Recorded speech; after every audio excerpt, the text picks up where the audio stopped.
Bonjour à toutes et à tous et bienvenue dans cette édition spéciale où je vais vous expliquer en 10-15 minutes quelles cryptos j'ai vendues et quelles cryptos j'ai achetées.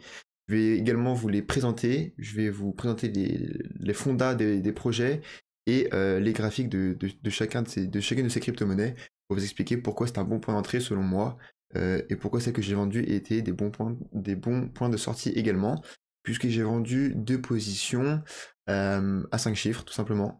Euh, de cryptos qui sont connus, donc c'était des grosses de mon portefeuille que j'ai vendu. Donc évidemment, je précise, ceci n'est pas un conseil d'investissement, c'est juste moi en train de documenter mon aventure depuis ma chambre, quoi. Donc j'ai intitulé mes vidéos, voilà, les pépites que j'ai achetées, parce que j'avais fait une vidéo il y a 2 jours, il me semble, c'est celle qui a le plus marché, donc 600 vues, merci si vous en faites partie, il y a des grandes chances, elle s'intitulait Le moment de faire ses courses, simplement. C'était juste après le gros crash de 20-25%, et moi je pensais que c'était le bon moment pour faire ses courses, parce que toutes les cryptos avaient un énorme discount, et donc c'est ce que j'ai fait, hein. J'ai passé les dernières 48 heures à dig les crypto-monnaies que j'avais notées durant ces quelques dernières semaines, pour faire des moves, parce que je pensais que c'était le moment opportun juste avant l'ETF, et donc aujourd'hui c'est la finalité de ça. Ce n'était pas des paroles dans le vent, et j'ai agi en fonction de ce que j'ai dit. Ensuite x25, voilà, c'est pas juste un truc putaclic ou quoi que ce soit, hein, je suis pas comme ça. Franchement, pour les cryptos que je vais vous présenter, ce sont des cibles que j'envisage, et je dirais que c'est ni trop ambitieux, ni trop pessimiste, je pense que c'est dans le bon milieu. x25, c'est parce que c'est des cryptos qui ont une assez faible capitalisation. Donc forcément sur Ethereum, je vais pas chercher un x25, mais moi si je veux des multiplicateurs comme ça, x20, x30, je vais sur des cryptos qui sont moins capitalisés. Euh, et les cryptos que je vais vous présenter sont toutes dans ce cas-là. Commençons directement avec la map, directement simplement pour introduire la vidéo. On est évidemment encore dans le rouge, entre moins 5 et moins 10% sur tous les altcoins. Rien de bien nouveau, hein. De toute façon j'ai fait ma quotidienne de ce matin, donc si vous l'avez vu, c'est à peu près les mêmes chiffres que ce matin. Donc on va directement commencer avec les cryptos que j'ai vendus, et ensuite on ira sur ce que j'ai fait de ces liquidités. Donc premièrement c'est Chainlink. Chainlink, un projet que j'adore, dans lequel je crois beaucoup. Et en fait tout simplement je suis en train d'injecter, de continuer à injecter des fiat dans les cryptos, et ça va être les dernières cartouches que je mettrai, mais il me reste encore je pense 3 semaines le temps de tout mettre dans les cryptos, simplement parce que j'ai des plafonds de virement sur les banques. Lorsque c'est ton argent, tu peux pas le dépenser comme tu veux, c'est assez exceptionnel. Déjà, je vais pas faire trop de vagues parce que j'ai investi en crypto-monnaie, pour l'instant, je suis passé sous les radars, donc j'ai pas envie d'appeler pour relever mon plafond de virement, etc. Et ça me permet de faire un DCA, donc c'est pas plus mal. Mais en gros, voilà, j'ai 20 jours pour finir toutes les cartouches que je vais mettre dans les cryptos avant le bull run. Donc Chainlink, je l'ai vendu à la manière de la deuxième crypto-monnaie que je vais vous parler juste après, dans l'optique de le racheter après. C'est une grosse cap, je suis confortable en holdant du Chainlink, j'y crois beaucoup pour ce bull run, c'est l'oracle, enfin bref, je pense que tout le monde connaît, mais c'est l'oracle, c'est un indispensable pour tous les smart contracts. Il joue aussi un rôle assez important dans la narrative des reward assets. Il a un gros potentiel à la hausse pour revenir retoucher ses ATH, etc. Graphiquement, c'est une crypto-monnaie qui a une bonne santé. Voilà, elle est dynamique, quoi. Elle a été assez volatile. Elle a connu un gros range. C'est clairement une accumulation de week-off, hein. Un gros range. Et ici, on va chercher liquidité pour repartir à la hausse et de ça. Bref, je vais pas faire une étude trop poussée de chaque crypto-monnaie, sinon la vidéo durerait 1 heure. Et c'est pas mon envie. Je pense que ça doit être chiant à regarder pour vous. Je pense que l'idée, c'est de condenser tout ça en 10-15 minutes, quoi.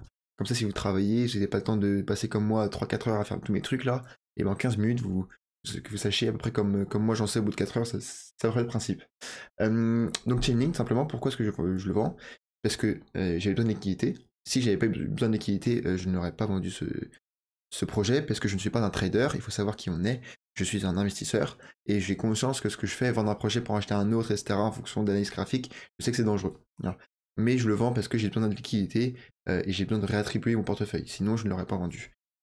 Loin de moi l'idée de vendre dans un même cycle. Vous voyez, par exemple, l'idée de tenter de vendre ici pour acheter ici, pour revendre ici pour acheter ici, moi je n'y crois pas. Vous n'arriverez pas à battre le marché, il y a très peu de choses que vous arriviez, quoi. Donc là j'ai besoin de liquidité, donc graphiquement qu'est-ce qui m'a fait dire que pourquoi j'ai vendu cette crypto-monnaie là et pas une autre de mon portefeuille, parce qu'on avait connu quand même un très joli rallye haussier depuis le bas du range, donc moi j'ai profité de tout ça, hein. à plus de fois 2,5. Et là, on commençait, donc là, on est en weekly, on est sur des grandes time frames. On vient de péter 2 résistances sans jamais respirer, le cours n'a jamais respiré. En weekly, on voit une divergence simplement. On voit le RSI qui fait un haut plus bas que le précédent, pardon, alors que le cours fait un haut plus haut que le précédent. Donc ça s'appelle une divergence baissière sur le RSI. Tout con, c'est pas faible à 100%, mais dans l'idée, ça annonce une baisse. Et tout simplement, le RSI, il est supérieur à 70, quoi. Enfin, là, on est aux alentours de 70. L'idée, c'est au moins de venir se reposer aux 50. Généralement, en bear market, on oscille entre 30 et 50, ce qu'on a fait. Et en bull market, on oscille entre 50 et plus. Donc là, on était carrément à plus. L'idée, c'est de revenir vers les 50. Ça va prendre encore probablement 1 ou 2 mois. Juste ranger, hein, pas forcément baisser, mais voilà. L'histoire de respirer. Donc voilà. C'est ça qui me dit que Chainlink, en plus, il est passé dans le top 10. Il a vraiment connu une grosse hausse. Je le vois mal un peu faire une Solana et faire encore un x5 dans les mois qui arrivent. Donc c'est pour ça que j'ai préféré récupérer mes liquidités 100% de mes Chainlink. Deuxième autre dossier où j'ai récupéré mes liquidités, c'est The Graph. The Graph, projet également que j'aime bien. Alors, si je dois vous le décrire, c'est le Google des blockchains. C'est un outil fait pour les développeurs, simplement, pour qu'ils aient récupéré des datas de n'importe quelle blockchain, etc., etc. C'est un peu dans l'IA aussi. Donc c'est un très bon projet. Là, je me souviens que je faisais des vidéos à l'époque où j'étais pas régulier. Mais ici, il m'envoyait clairement un triangle de compression. Et ça avait un très bon potentiel à la hausse. Et ça l'a fait. Et c'est là où on voit que l'analyse graphique, l'analyse technique est assez puissante lorsque ça marche. Mais à la même manière, donc on vient de péter ça à la hausse. On a connu, je pense, aussi un x2, x3. Voilà, x2. Et là, on vient sur une grosse résistance. On la voit depuis, je pense, Terra Luna, là. Exactement, depuis Terra Luna. On a une grosse résistance sur ce graphe. Donc on n'arrive pas à passer. Je pense qu'on n'a plus assez de jus pour passer une aussi grosse résistance. On n'a plus assez de jus parce que ça fait déjà 2 mois et demi qu'on fait que pousser, que pousser, que pousser. Donc l'idée, c'est encore une fois pareil, hein, on a les RSI en weekly à plus de 70. Le RSI, c'est un indicateur, évidemment, c'est pas fiable à 100%, mais ça indique, c'est un indicateur à prendre en compte en weekly. Plus on baisse la time frame, moins il est relevant, moins il est important, on va dire. Donc c'est en weekly généralement qu'on le regarde. Et tout simplement, si vous vendez à 70 et que vous achetez à 30, vous profitez pas au maximum des mouvements, mais vous perdez pas d'argent, clairement. Vous pouvez aller regarder sur Bitcoin, sur tous les actifs. Si vous vendez avec le RSI à 70 et que vous l'achetez à 30, globalement, vous porterez très bien. Donc c'est la même chose, hein. J'ai un RSI à 70 en weekly, on a connu une énorme hausse, je viens de manger un x2 dessus, parce que moi je suis rentré en bear market vers là. Donc très bien, The Graph. J'ai vendu toutes mes liquidités, et à l'image de Chainlink, c'est un projet que j'aime bien et dans lequel j'ai confiance. C'est une assez grosse capitalisation, donc en fait ça peut apporter ce côté safe à mon portefeuille.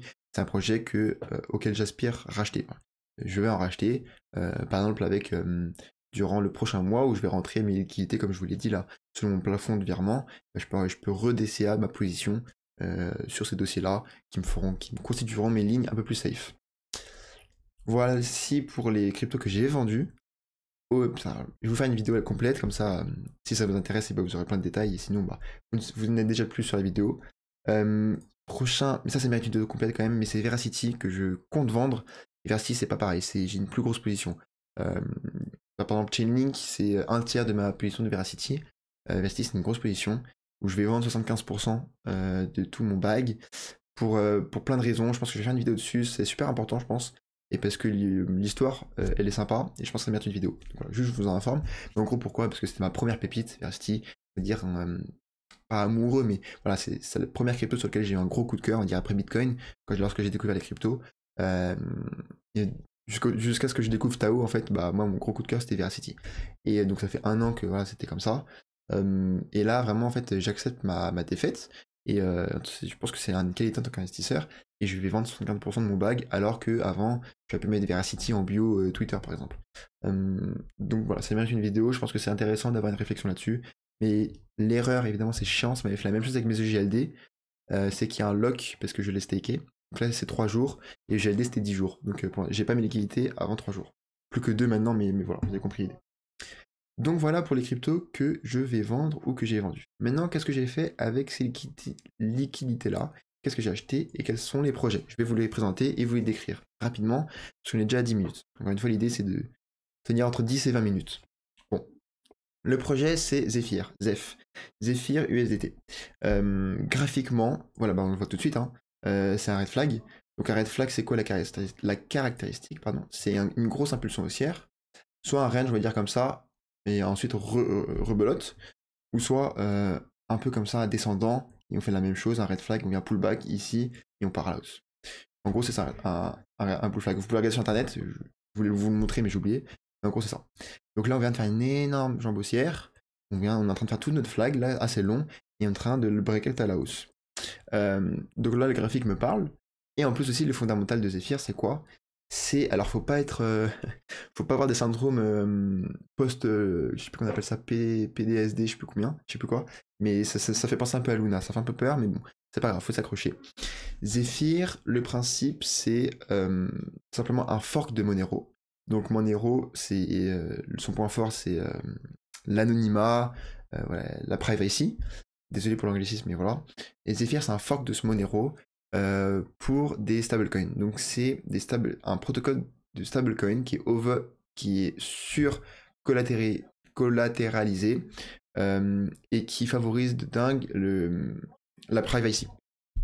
Compliqué à expliquer, mais en gros c'est ça. T'as un stablecoin sur le dollar, t'as un stablecoin sur l'or, etc. Et ça fait un peu du Luna, mais évidemment c'est censé être en mieux. Donc voilà pour Zephyr Protocol, c'est une grosse communauté derrière. Ça vient de faire un multiple de dingue. Évidemment, ça me gêne. Ça, voilà, oula. Ça vient de faire x20, faut pas le regarder. En gros, vous voyez là, c'était la même chose. C'était le même canal descendant qu'on voit ici, et ça vient de faire x20. C'est pas grave, moi je m'en fous d'acheter un x20. Peu importe. Ce qui compte, c'est le potentiel à l'heure actuelle. Caspa, moi, je l'avais acheté, ça avait déjà fait pareil, x35. Je l'avais acheté ici. Ou je sais plus avant, ou peut-être pas quand même. Mais j'ai dû acheter ici, ou même peut-être ici. Je sais plus exactement. Mais bref, il s'avait déjà fait x35, et j'étais en retard, etc. Mais au bout d'un moment, faut y aller, faut accélérer, quoi. Donc Zephyr, pareil, c'est pas parce que ça fait x20 que je suis contre. J'aime bien le projet, la graphe me parle. Euh, donc voilà. Voilà pour Zephyr, première crypto que j'ai acheté. Et donc là, la target de cette pattern, c'est voilà. C'est même plus haut que ça, mais juste si on revient à la TH, on fait un x2,5. Franchement, ça me parle beaucoup. Et par exemple, imaginons Chainlink pour qu'on fasse x2,5 maintenant, je vois ça beaucoup. C'est beaucoup plus compliqué. Sachant que Zephyr sur les réseaux, c'est assez bien. C'est assez poussé. Ensuite, autre crypto-monnaie, on a Fideum. Fideum, anciennement B-Bank. C'est Blockbank, et voilà, en gros, ils ont changé de token pour reset le graphique, et ils sont passés à Fideum. C'est très early. Alors, comme Zephyr, on est autour des 50 millions de market cap. Fideum, pareil, c'est autour des 40 millions de market cap. En gros, c'est une application pour faire de la DeFi, de la CeFi, une carte bancaire. En gros, c'est comme un peu les néobanques, mais avec la crypto-monnaie. Donc l'idée, tout le monde, elle est très connue, tout le monde veut la faire. Tout le monde a déjà essayé de la faire. Depuis le dernier Bull Run, ça existe. Ok, cool. Donc la vague est là, franchement, la hype est là, c'est prouvé. Voilà. Ils ont, eux, à leur avantage, c'est qu'ils ont un énorme partenariat avec Mastercard. Ils ont été dans un des gros incubateurs, etc. Il me semble qu'ils le sont encore, et ils sont encore dans la compétition. Mais voilà, ils ont clairement des spotlights sur eux, et ils ont des très gros partenariats. Et voici l'historique durant le dernier Bull Run des projets bancaires et de leur performance. Voilà. On a eu Crow, donc Crypto.com. Après, eux, ils ont vraiment eu un marketing très poussé, très puissant. Crow, Nexo, Celsius et Swissborg. Et il y en a aussi d'autres, on a fait pareil. Mais regardez, au niveau du halving, on est ici. Je sais plus la date exacte, là. Alors janvier, donc au niveau du halving, à chaque fois on est là. Le reste, c'est le petit peu qu'on a connu, hein, parce que même sur Fidelum, on a connu un x4, je sais plus combien. On va dire qu'on est là. Et au Bull Run, ça n'a vraiment rien à voir. Et donc là, franchement, sur Fidelum, on est très early. Parce que j'aimerais bien vous retrouver. Je pense pas que je vais vous le retrouver. Je cherche 5 secondes. Et si je le retrouve pas, tant pis. Je la mettrai sur Twitter. Ah, je l'ai pas. Je vous la posterai sur Twitter. C'est un comparatif de Fideum avec tous les autres services de bancaires, tout simplement. Revolut, toutes les banques en fait que vous utilisez, ou même les banques crypto, etc. Toutes les cartes bancaires et tout. Et franchement, ils sont en avance. Et les meilleurs, c'est eux. Et ce sont les meilleurs, et ils sont clairement sous-capitalisés. La market cap de Fideum, elle est que de 40 ou 50 millions. C'est très faible. Alors qu'au dernier Bull Run, comme je vous ai dit, les top market cap des plus gros projets bancaires, ils étaient entre 10 et 20 milliards. Donc l'upside, il est énormissime, et j'aime beaucoup. Voilà pour Fideum. Donc ça, je voulais montrer. Et Rowan Coin, c'est encore une fois très early, on est à 35 millions de market cap. C'est pas mal passé sur Twitter quand même, il y a une petite hype, il y a déjà des gros influenceurs dessus, mais ça reste une low cap, hein, 35 millions c'est quand même très faible. C'est pas mal du tout, franchement, c'est une thématique moi qui me parle pas vraiment, mais je sais que ça a de la hype, c'est simplement les énergies renouvelables, les énergies vertes, etc. Moi je pense qu'il y a une bulle plus globalement sur ce sujet, et que tout le monde maintenant est dans les énergies green, les énergies renouvelables, et que tout le monde adore ça, mais à la fin ça marche pas, comme les éoliennes ça marche pas, enfin bref, ça ne marche pas. Donc moi c'est ce que je pense. Sauf que Raw Coin, c'est pas mal vraiment ce qu'ils font. Je vais vous expliquer le fondamental un peu. Raw Coin c'est quoi? Raw Energy c'est quoi? C'est une entreprise qui a sorti une blockchain euh, pour les panneaux solaires. En gros, et c'est basé en Angleterre. Lorsque vous avez une maison, vous avez des panneaux solaires, etc. Et ben vous allez tout simplement acheter une machine, la Rowan, je sais plus comment ça s'appelle, un mineur Rowan machine, que vous allez brancher sur votre panneau solaire. Et cette machine va permettre de faire tourner un node de la blockchain Rowan, donc ça va décentraliser le blockchain, donc ça déjà c'est un bon signe. Mais niveau use case, pour le user, qu'est-ce que ça va permettre de faire? Ça va permettre de mesurer l'énergie que vous allez gagner grâce à votre panneau solaire, chose que d'habitude vous n'avez pas. Vous pouvez pas sortir un téléphone avec une application et voir combien vous avez économisé, combien de machins exactement vous allez gagner sur la journée, etc. Donc ça va vous permettre de monitor ça. Vous pourrez l'échanger en peer-to-peer. Donc imaginons que votre voisin, il a plus d'électricité ou il n'a pas de panneau solaire et il peut vous le racheter à vous, parce que l'énergie excessive que vous aurez, qu'est-ce que vous allez en faire quoi. Donc vous pouvez le vendre à votre voisin, etc., etc. Ça sur leur propre marketplace. Vous allez pouvoir vendre des crédits carbone à des entreprises, parce que ça aussi, les entreprises, ben, je pense que vous en avez entendu parler, mais voilà, les entreprises qui polluent beaucoup doivent racheter, donc avec de l'argent, des crédits carbone à des entreprises qui ne polluent pas du tout. Et c'est comme ça que ça se régule, c'est comme ça que tout le monde fait à peu près attention, même si c'est pas parfait comme système. Mais en gros, voilà, vous, avec vos panneaux solaires sur votre toit, vous pourrez commencer à négocier ça, etc. etc. Donc franchement, le projet est super bien, je trouve. Le coin, c'est pas un coin qui a été créé pour rien foutre, c'est un coin qui est réellement utile au sein de tout l'écosystème. J'ai lu le white paper sur leur site, il est juste là. Vous pouvez le télécharger, c'est un white paper qui est assez léger, c'est pas du tout très tech comme des BitTensor ou des Caspa, etc. Mais je sais pas pourquoi le site, enfin, le white paper il met du temps à venir, je sais pas pourquoi, mais vous pouvez aller voir, très intéressant. Voilà pour OneCoin. J'ai pas trouvé le graphique sur TradingView, peut-être j'ai mal cherché ou je vais trop vite. Mais en gros, si on regarde, il a quand même bien pump, mais ça va. Donc là, on est à la TH, ok. Mais on achète. Voilà, c'est en train de se consolider, etc. Graphiquement, on a 36 millions de market cap. Moi, je trouve que le projet, il est très sympa. Ça se développe vite. Franchement, la team est cool. Les réseaux, la com et le marketing est sympa. Et aussi, il y a une bonne communauté, il y a une bonne communauté derrière. Je vous invite à aller suivre les Twitter de tous les projets que je vous ai présentés. Franchement, c'est sympa.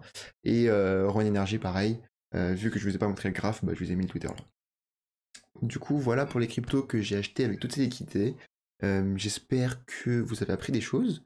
Et si ça vous intéresse, je vous invite à aller dig un peu plus. Si vous voulez plus de détails, faites-le moi savoir. Ça aucun problème.